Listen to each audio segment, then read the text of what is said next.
আমার দরকার শাড়ি, আমার দরকার ফেয়ার এন্ড লাভলি, আমার দরকার গহনা, আমি রাস্তার পুরুষ দেখাবো, আমি বখাটেরা রেডি হয়ে আছে আমার রূপ দেখার জন্য, যৌবন দেখার জন্য।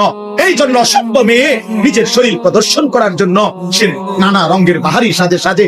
আরে নারী, ওই মেয়ে, কন্যা বোন, তুমি যদি বুঝতা যারা তোমারে দেখে তারা তোমারে উপভোগের কল্পনা ছাড়া, তারা জিনা ব্যভিচারের কল্পনা ছাড়া আর কিছু তাদের দিলে তোমার প্রতি জাগে না।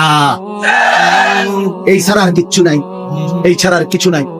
দুশ্চরিত্র যুবক তোমাকে নিয়ে উত্তম কোনো কল্পনা করে না, উত্তম কোনো কল্পনা করে না।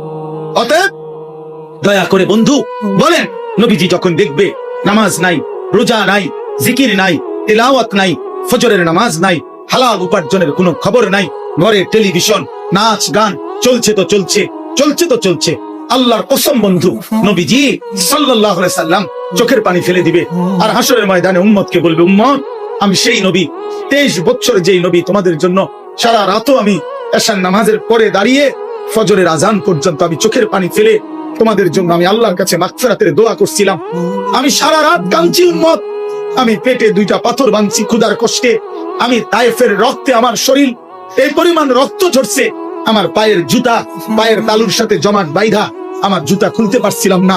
আমি উহুদের দান দান করা শহীদ হয়ে রক্ত ঝরিয়ে উহুদের ময়দানে পড়েছিলাম, বিনিময়ে এই আমলনামা, আমার 23 বছরের মেহনতের এই বিনিময় উম্মত আমি এই জন্য রক্ত ঝরাইলাম। বলো না বাপ, এই বাপ বলো কি করবা তুমি তখন? নবী যখন বলবে, উম্মত কেমনে পারলা তুমি আমার 23 বছরের চোখের পানিকে এভাবে ফিরাই দিলা, আমার তায়েফের রক্ত এভাবে ফিরাই দিলা, আমার পেটে পাথর বাঁধা ক্ষুধার কষ্ট এভাবে ভুলে গেলা, এটা কি আমলনামা নিয়ে আসছো? আরে মিয়া, কোনো বাবা যদি তার গ্রামের জায়গা জমি ভিটা মাটি বেচা 6 বছর লাগাইয়া ছেলেটারে যদি ইউনিভার্সিটিতে পড়ায়, এই ছেলেটার ইউনিভার্সিটির খরচ দিতে গিয়ে বাবা জমিটা বিক্রি করে ফেলছে, ভিটাটা বিক্রি করে ফেলছে, 3 বেলা না খাইয়া 10 বেলা না খাইয়া বুকে বাইন্দা সন্তানদের টাকাগুলো দিছে। 6 বছর পরে যদি রেজাল্ট আসে ছেলেটা ফেল, ফলাফল যদি আসে ফেল করছে, এই বাপ কি পরিমাণ কাঁদবে বলো ভাইয়া? এই বাপ কি পরিমাণ কাঁদবে? সে চিৎকার করে গড়াগড়ি খাইয়া বলবে, আমার সন্তান তুই জানোস না তোর এক একটা টাকার জন্য আমার কি পরিমাণ ঘাম ঝরাইতে হয়েছে মাঠে, আমি ভিটা বেচা ফেলছি, আমি গরু বেচা ফেলছি, আমি সব বিক্রি করে আমি তোরে এতগুলো টাকা জমাইয়া তোরে দিলাম, বিনিময়ে এই ফলাফল। কাঁদবে কিনা বলেন? তো নবী বলবে না এটা উম্মত আমি 23টা বছরের চোখের পানির বিনিময়ে এই, আমার তায়েফের রক্তের বিনিময়ে এই? হ্যাঁ বলো ভাইয়া বলো, বলেন বাপ, যারা 60 বছর বয়স হয়েছে এখনো বিড়ি সিগারেট ছাড়তে পারলেন না, কখন ছাড়বেন? যাদের বয়স হয়ে গেছে 60 বছর এখনো গালিগালাজ ছাড়া কথা বলতে পারেন না, কখন ছাড়বেন? এখনো সময় হয় নাই? মরতেন না? কবরে যাইতেন না? আলা ইয়াযুন্নু উলাইকা আন্নাহুম মাবউসুন, আল্লাহ কোরআনে বলছে, আলা ইয়াযুন্নু উলাইকা আন্নাহুম মাবউসুন। এই নাফরমান, এমন করছো কেন বান্দা? তুমি কি হাসরের ময়দানে উঠবা না? আল্লাহ জিজ্ঞেস করছে, আল্লাহ নিজে বলছে বন্ধু, আরে বান্দা এরকম করস কা? এত মিথ্যা, এত চুরি, এত ডাকাতি, এত জিনা, এত ব্যভিচার, এত মদ, এত জুয়া, এত নারী, এত ছবি, এত উলঙ্গ দৃশ্য দেখছস কেন বান্দা? তুই কি হাসরের ময়দানে উঠবি না বান্দা? তুই কেমনে আমারে দেখাইবি? তুই আমি আল্লাহর সামনে কেমনে দাঁড়াইবি বান্দা? ফাকাইফা তাত্তাকুনা ইন কাফারতুম ইয়াওমান ইয়াজালুল বিলদানা শিবা। রব্বে কারীম আল্লাহ বলে, বান্দা দিবানিশি যে আমি আল্লাহর নাফরমানি করছো বান্দা, আল্লাহ বলে বান্দা আমি জানতে চাই বান্দা এই যে দিবানিশি নাফরমানি করছো, ওই হাসরের দিন তুমি কেমনে বাঁচবা বান্দা? এই হাসরের দিন জানো নাকি বান্দা? একদিনেই তো দুঃখ কষ্ট যন্ত্রণা আর আযাবে, হাসরের একদিনেই কুলের বাচ্চা বুড়া হয়ে যাবে, বুড়া হয়ে যাবে। ফাকাইফা তাত্তাকুনা ইন কাফারতুম ইয়াওমান ইয়াজালুল বিলদানা শিবা। একদিনেই কুলের বাচ্চা বুড়া হয়ে যাবে। মানুষ বলে না যে এই একটা 15 দিনের এই যন্ত্রণায় আমার চুলটা পাইকা গেছে, বলে কিনা বলে? এই 3 মাসের বেদনায় আমার চুল পাইকা গেছে।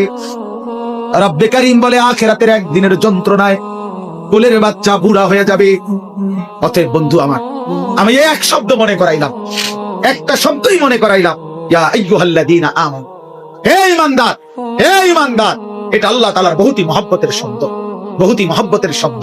অতএব মা বোন, আমরা শুনেছি অনেক মা বোন বয়ান শুনতে আসছেন, এই জন্য বললাম মায়েরা, আমি যদি আপনাদের সন্তানের বয়সী হই, আমি আপনার ছেলে বললাম, কোন বোন আমি তোমার ভাই, আমি তোমারে বললাম বোন, তুমি রমজান মাস বোন আমার, আল্লাহর দোহাই, রমজান আল্লাহর দেওয়া।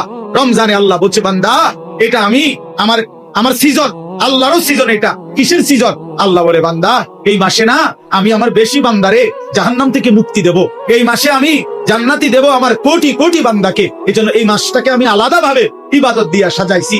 সিজনে ব্যবসায়ী অতিরিক্ত মাল উঠায়, কাপড় ব্যবসায়ী এখন আরো 40 লাখ টাকার মাল উঠাইছে, কারণ তার এখন সিজন। আল্লাহ তাআলা বলে রমজান আমার বান্দাকে মাফ করার সিজন, জাহান্নাম থেকে মুক্তি দেওয়ার সিজন, জান্নাত দেওয়ার সিজন। এই জন্য আমি আল্লাহ রমজানে আরো অতিরিক্ত ইবাদত উঠাইলাম। গত 11 মাসের ইবাদত তো ছিলই, নতুন করে 1 মাসের রোজা নতুন ইবাদত দিলাম। ইফতার এটাও ইবাদত, সাহারি এটাও ইবাদত, 20 রাকাত তারাবি এটাও ইবাদত, শেষ দশকের ইতিকাফ এটাও ইবাদত, শেষ দশকের বেজর রাত্রির শবে কদরের তালাশ এটাও ইবাদত। আল্লাহ বলে বান্দা, অতিরিক্ত আরো ইবাদত দিয়ে রমজানটাকে ইবাদত দিয়ে সাজাইলাম, কোরআন দিয়ে সাজাইলাম, সেজদা দিয়ে সাজাইলাম।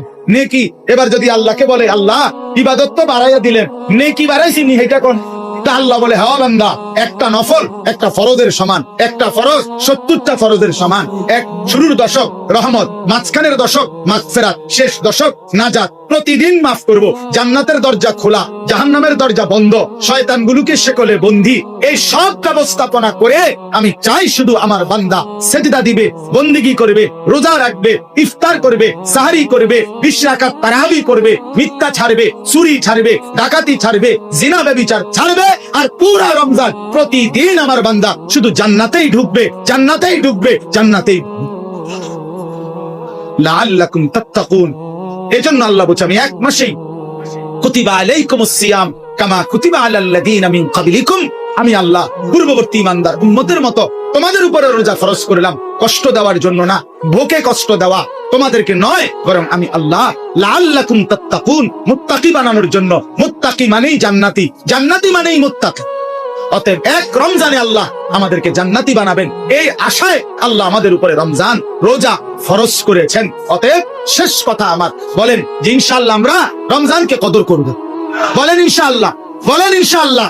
রমজানকে কদর করেন, রমজানকে কদর করেন। আমার বাপ হাসলেও মরে যাবেন, কাঁদলেও মরে যাবেন, সুখে থাকলেও মরে যাবেন, দুঃখে থাকলেও মরে যাবেন, রাজপ্রাসাদের অট্টালিকায়ও মরে যাবেন, জীর্ণ কুঠির কুড়ে ঘরেও মরে যাবেন। বন্ধু, কাজে আখিরাত ভুইলেন না, কবর ভুইলেন না। চলেন সিদ্ধান্ত নিয়ে গুনাহ ছেড়ে দিয়ে আল্লাহর ইবাদতে ডুবে আজকের শবে বরাত রাত্রিতেও আল্লাহর কাছে দোয়া করেন, কান্নাকাটি করেন, দোয়া মাফ চান, আর বলেন মাওলা রমজান পর্যন্ত হায়াত দেন, রমজানের রহমত মাগফিরাত আর নাজাত দিয়ে আমার গুনাহ মাফ করে আমার জান্নাতের সার্টিফিকেট দিয়ে দেন। আল্লাহ চাইলে দিন, আল্লাহ চাইলে দিবে কিনা? এই জন্য আমরা ইনশাআল্লাহ রমজানকে কদর করব। আল্লাহ তাআলা তৌফিক দান করেন। আজকের এই বরকতময় মাহফিলে আল্লাহ তাআলা ভরপুর বরকত দান করেন।